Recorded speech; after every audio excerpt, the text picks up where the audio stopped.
Canada's decision to move forward with the F-35 wasn't supposed to be controversial. Backed by promises of fixed pricing, interoperability with allies, and cutting-edge stealth capabilities, it was billed as a safe, strategic choice. But now, years into the procurement process, with cost overruns piling up and a shifting global defense landscape, it's clear this isn't just about buying jets. It's about defining Canada's future military identity. And a warning from halfway across the world is raising eyebrows. If you enjoyed this breakdown, don't forget to like, subscribe, and drop a comment. Your feedback helps shape what we cover next.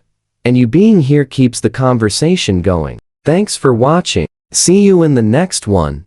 Switzerland's experience with the same fighter may have just exposed a serious crack in the narrative. When Canada first signed on for the F-35 program, the projection sat at around 19 billion Canadian dollars. That covered 88 aircraft, infrastructure, and support. But those early figures didn't last long. Today, the cost estimate has ballooned to over $27.7 billion and could go even higher, with projections climbing toward $33 billion once long-term maintenance, upgrades, and facilities are included. And it's not just about the number. It's about what that number represents. A defense deal of this size is more than a purchase, it's a commitment. Financially, politically, strategically. And now, critics are asking whether that commitment makes sense for a country whose geography, industrial goals, and alliance dynamics don't fit neatly into the assumptions behind the F-35.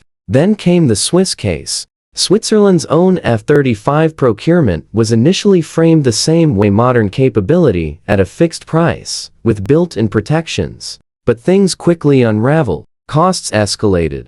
Political backlash surged.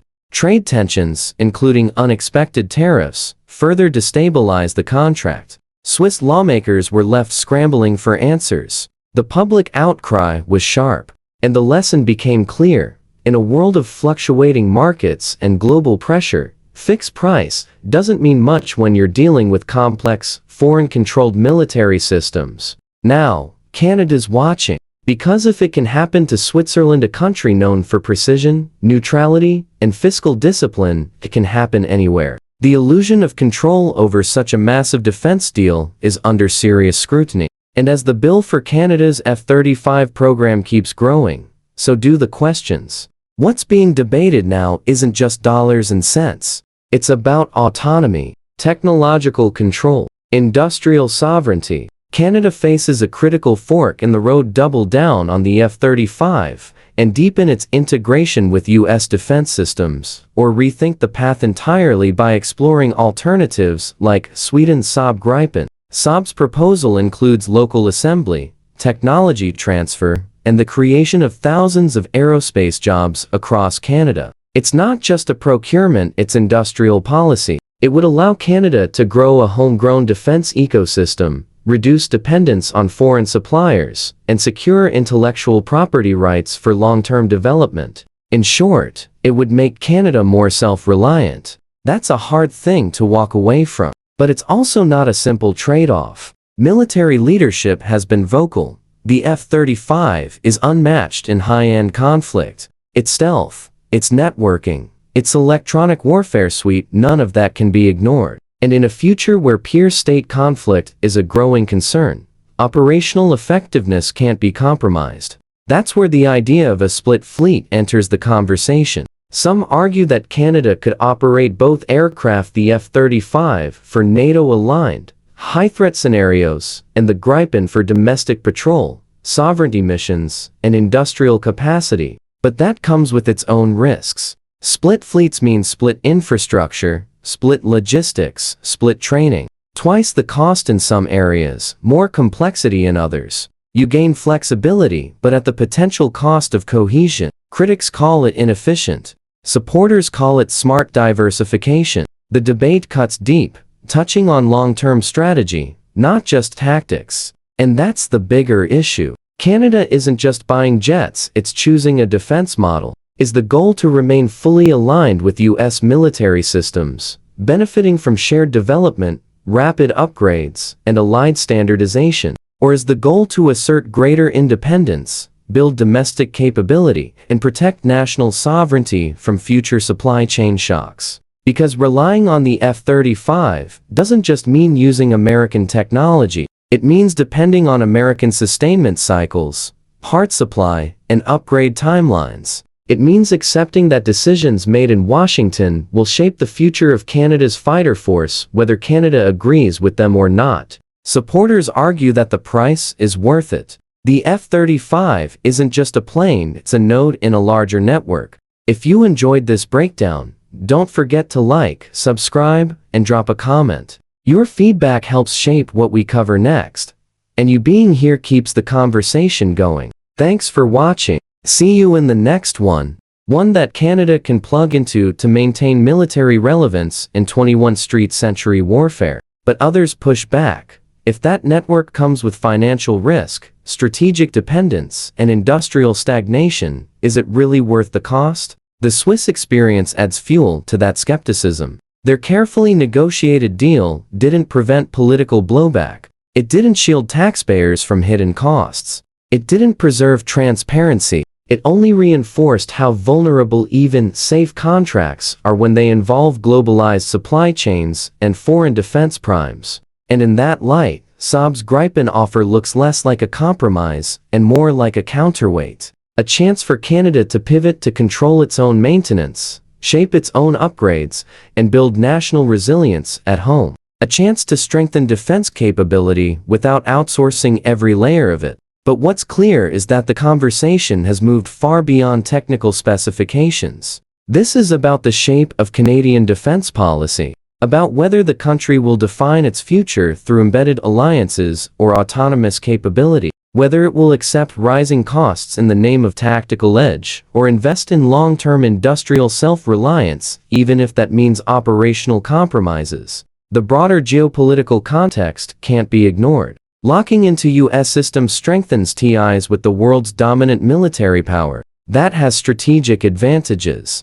But it also reinforces asymmetry. Countries that rely exclusively on American systems give up leverage. They lose influence over timelines, technology, and mission adaptability. In contrast, countries that invest in domestic programs gain more control, but face greater development risk and international pressure. Canada is not alone in this dilemma. Nations across Europe and Asia are facing the same hard choices. The F-35 is popular, but not without backlash. The real challenge is navigating between military capability and industrial independence, between alliance integration and national control. The Swiss warning is timely. It shows that even nations with strong institutions and clear oversight are vulnerable to the volatility of foreign defense procurement, and that once those deals are signed, and doing them becomes a legal, political, and financial minefield. Canada still has time, but not much. If it wants to change course, it must do so deliberately and transparently. If it stays the course, it must be ready to absorb the cost, both financially and politically. Either way, this isn't just a jet deal, it's a national identity check. What do you think? Is Canada right to prioritize operational power, or should it focus on industrial independence? Drop your take in the comments. Like, if you think the debate needs more attention. Share this if you know someone who thinks defense policy starts and ends with buying weapons. And subscribe for more breakdowns that look at what's really behind the contracts. Because this is just the beginning. And now, there's no turning back. Canada's F-35 procurement has entered that uncomfortable territory where the numbers don't lie, but no one wants to say them out loud. The original $19 billion tag? Already a distant memory. Now, we're facing over $27.7 billion. And that's just to get the jets flying. Add in long-term maintenance, software upgrades, pilot training, and facilities, and we're talking about more than $33 billion. And this is before the first major overhaul cycle even begins. And that might be acceptable for a country that values interoperability above all else. But in a world where supply chains can be disrupted by politics, where global alliances can shift in a single election cycle, betting your entire fighter fleet on a system you don't fully control is a risk that's hard to ignore. Switzerland learned this lesson the hard way. Their procurement process was supposed to be a model of precision and pragmatism. A clean, fixed-price contract with clear deliverables and a promise of cost control. What could go wrong? Well, almost everything. Tariffs, political backlash, shifting exchange rates, and rising support costs. The fixed-price framework couldn't hold against the reality of an evolving global economy. The result? Political uproar, mistrust, and renewed debate over what sovereignty really means when you rely on a system you don't own.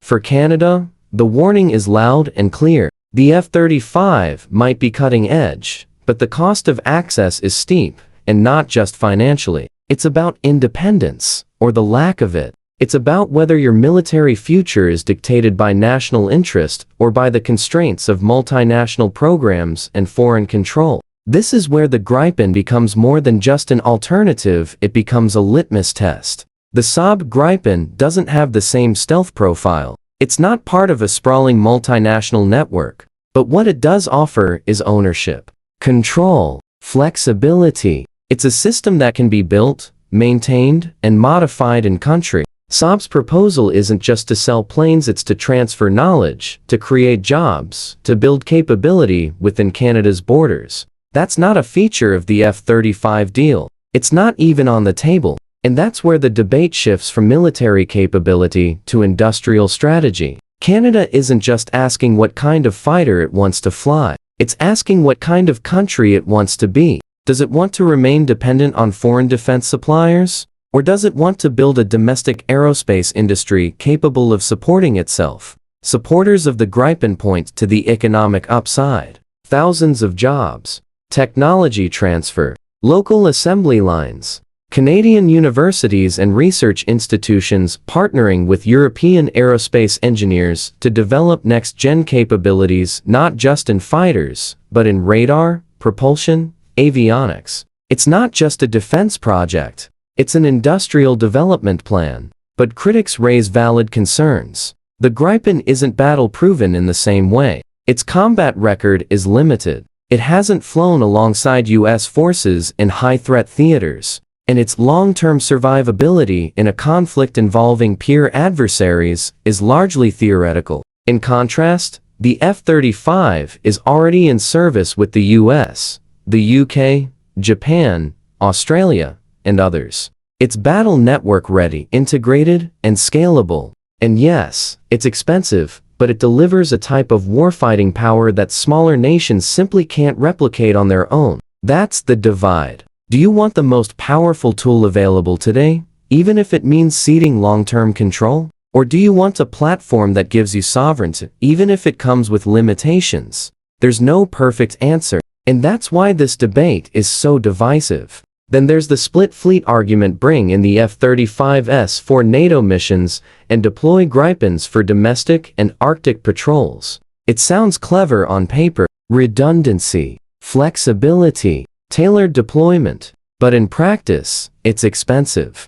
It doubles your logistics footprint. You need separate training programs, maintenance systems, spare parts inventories, mission planning tools. You divide your attention. You stretch your budget, and militaries hate that. They want streamlined systems, standardization, interoperability, a force that's ready to deploy together, not one that has to coordinate between two entirely different doctrines. That's the strongest counter to the split fleet idea. It adds strategic options, but erodes cohesion. And in combat, cohesion is everything. Still, some see the risk as worth it. Not for tactical reasons, but for the strategic signal it sends. A split fleet says Canada won't be boxed in. It won't outsource its defense future entirely. It's hedging. It's building resilience. It's betting on itself. And in a global context where trade wars, sanctions, and shifting alliances are the norm,